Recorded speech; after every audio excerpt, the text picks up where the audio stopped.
নমস্কার বন্ধুরা, মানসীর কিচেনে সবাইকে স্বাগত। আজকে আমি বানাবো সাবুদানার পায়েস। স্বাদে গন্ধে হবে অতুলনীয়। সাবুদানার নিজস্ব কোনো স্বাদ নেই আর গন্ধও নেই, কিন্তু এমনভাবে বানালে স্বাদে গন্ধে পায়েসটি হবে অতুলনীয়। সেটাই আজকে আমি আপনাদের সাথে শেয়ার করব। আসুন দেখতে থাকুন আজকে আমার এই ভিডিওটি। আমি 1 কাপ বড় দানার সাবু নিয়েছি।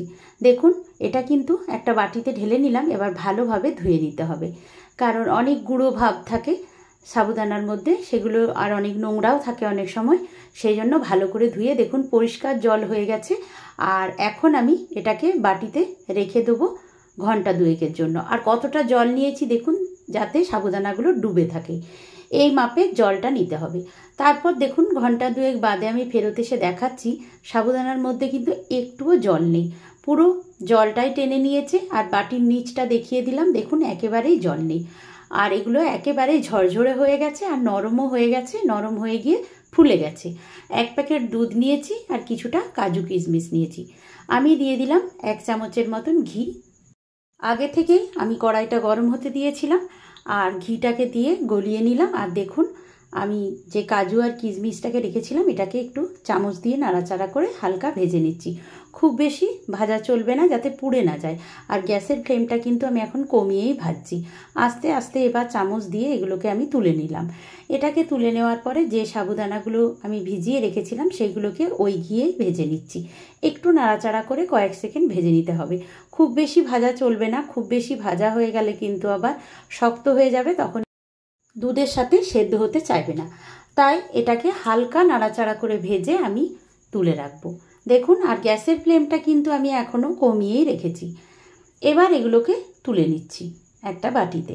তারপর আমি প্যাকেটের দুধটাকে সম্পূর্ণ কড়াইয়ের মধ্যে দিয়ে দিলাম আর এটাকে একটু নাড়াচাড়া করতে থাকবো। ফোটা পর্যন্ত অপেক্ষা করতে হবে, যতক্ষণ না ফুটবে ততক্ষণ অপেক্ষা করব। আর 3-4টে এলাচকে আমি থেঁতো করে এর মধ্যে দিয়ে দিলাম, তাহলে খুব সুন্দর একটা গন্ধ আসবে। আর এখান থেকে কিছুটা দুধ আমি তুলে রাখছি একটা ছোট বাটিতে। এটাকে আমি একটু পরে দেখাচ্ছি আপনাদের। আমি একটু গুঁড়ো দুধ আর সামান্য একটু জাফরান গুলে রাখছি। এটা দিয়ে কিছুক্ষণ ভিজিয়ে রাখবো, তাহলে এটার জাফরানের কালারটা খুব সুন্দর বেরোবে। আর গুঁড়ো দুধটা দিলে পায়েসের স্বাদটাও ভালো হবে আর একটু ঘনও হবে। তাই এটাকে একটা সাইডে আমি বাটিতে গুলে রেখে দিচ্ছি।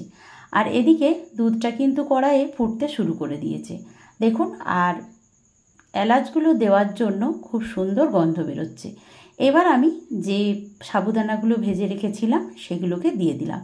এটা দিয়ে এখন নাড়াচাড়া করতে থাকছি আর এটা ফোটা পর্যন্ত অপেক্ষা করছি।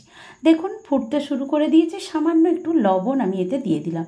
মিষ্টি জিনিসে একটু লবণ দিলে খেতে ভালো হয়, তবে পায়েসে কিন্তু বেশি ভালো হয়। তো দেখুন এবার আমি পরিমাণ মতো চিনিটাও দিয়ে দিলাম। খুব বেশি মিষ্টি যদি খান তাহলে আরেকটু মিষ্টি দেবেন, তবে আমি খুব বেশি মিষ্টি ভালোবাসি না পায়েসে, তাই একটু হালকা মিষ্টি দিয়ে এটাকে নাড়াচাড়া করতে থাকছি। আমি 1 কাপের মতোই মিষ্টি দিয়েছি, মানে চিনি দিয়েছি। এবার এটাকে নাড়াচাড়া করতে থাকছি আর এটা ফুটতে থাকবে, যাতে না তলায় ধরে যায়। তাই মাঝে সাঝেই ডাবু হাতার সাহায্যে এইভাবে আমি ফুটিয়ে নিচ্ছি। আর ফোটাতে ফোটাতে দেখুন অনেকটাই ঘন হয়ে যাবে। আর এদিকে কেশরটা দেখুন ভালোভাবে গুলে গেছে আর কালারটাও চেঞ্জ হয়ে গেছে দুধের, মানে হলদে ভাব হয়ে গেছে। কেশরের যে কালার সেটা চলে এসেছে।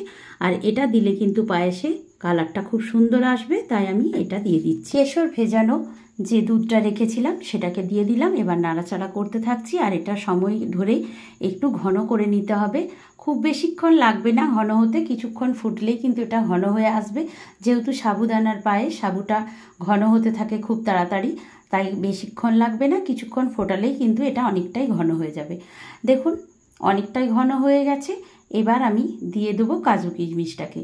কাজু কিশমিশটা দেওয়ার পরে খুব বেশিক্ষণ ফোটাবো না, একটু কমিয়ে রেখে হালকা ফুটিয়ে নেব, কারণ অনেক সময় কিশমিশ দিলে দুধ কেটে যেতে পারে। তাই এটাকে কমিয়ে রেখে দেওয়ার পরে কিছুক্ষণ নাড়াচাড়া করার পর তারপর গ্যাসের ফ্লেমটাকে আমি বন্ধ করে দেবো। আর দেখুন যথেষ্ট ঘন হয়ে গেছে। এটা ঠান্ডা হয়ে গেলে কিন্তু আরও ঘন হয়ে যাবে, দেখেই বোঝা যাচ্ছে। আর যে কোনো উপোসের দিন আমরা কিন্তু চালের পায়েস বা চালের যে কোনো জিনিসই আমরা খাই না, তাই নানা রকম পুজো তো আসতেই থাকবে এবার, আর সেরকম সময় যদি এরকম সাবুদানার পায়েস করে আমরা খাই তাহলে কিন্তু মন্দ হয় না। আর এরকম সুন্দরভাবে পায়েস বানিয়ে স্বাদে গন্ধে অতুলনীয় করে নিয়ে তারপর যদি খাওয়া যায় তাহলে কিন্তু সাবুদানার পায়েস খাচ্ছি সেটা বোঝাই যাবে না। দেখুন পায়েসটা অনেকটাই ঘন হয়ে গেছে, আর এবার আমি একটা পাত্রে ঢেলে রাখবো। আপনাদের দেখিয়ে দিচ্ছি কতটা ঘন হয়ে গেছে, আর কালারটাও কি দুর্দান্ত এসেছে।